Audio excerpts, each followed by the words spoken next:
Computer science videos here today to show you guys in this tutorial how to change the font type, Mac Office, Microsoft Word on a Mac computer.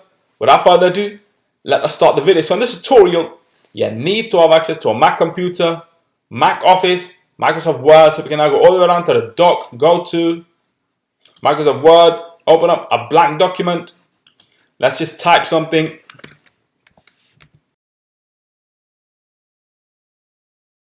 Computer science videos, highlight now to change the font type, go to home, we see font, click on font, and we now have the option to change to many different font types. I'll just click on Arial, and now the font has changed to Arial. Let's just change again, Arial to Helvetica.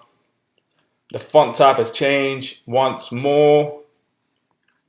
Let's change to Arial Rounded, MT.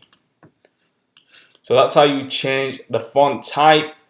In the previous tutorials, I demonstrated how to change the font size and now font type. So we can quit Word, don't save. That's it for this video. I'll see you guys in my next tutorial. Thanks for now.